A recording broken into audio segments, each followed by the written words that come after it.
ఇప్పుడు ఈ మనిషి ఏమంటాడు? సంపద సృష్టిస్తానన్న చంద్రబాబు ఇప్పుడు ఏమంటున్నాడు? సంతానమే సంపద అంటున్నాడు. సంపద సృష్టిస్తాను అని చెప్పిన ఈ పెద్ద మనిషి ఇప్పుడు ఏమంటా ఉన్నాడు? సంతానమే సంపద అంటున్నాడు. అని అంటూ ఏమంటున్నాడు? ముగ్గురిని కానండి, నలుగురిని కానండి అంటాడు. ఇంకా మోటివేట్ చేస్తూ ఇంకా ఏమంటాడు? మీరు ముగ్గురిని కంటే నేను 30,000 ఇస్తానంటాడు. నలుగురిని కంటే ఇంకా 30,000 అంటాడు. 40,000 ఇస్తానంటున్నాడు. ప్రజలంతా మొత్తుకుంటా ఉన్నారు. అయ్యా 30,000 కథ, 40,000 కథ దేవుడు ఎరుగు, 3వ సంతానం 4వ సంతానం కథ దేవుడు ఎరుగు. నువ్వు సూపర్ 6, సూపర్ 7లో ఇచ్చిన హామీలు ఏమైనాయి స్వామి? ఇంతవరకు వాటి పరిస్థితి దిక్కు తెలియడం లేదు మాకు. ఫస్ట్ వాటి గురించి ఆలోచన చేయి నువ్వు.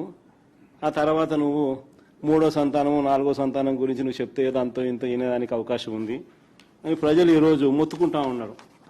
నిజంగా మొట్టమొదటిసారిగా నేను చూస్తా ఉన్నా, ఈ పెద్ద మనిషి చంద్రబాబు నాయుడు గారు ఏదైతే చెప్తాడో కనీసం ఆయనన్నా పాటించాలన్నా, కనీసం ఆయన కొడుకైనా పాటించాలన్నా.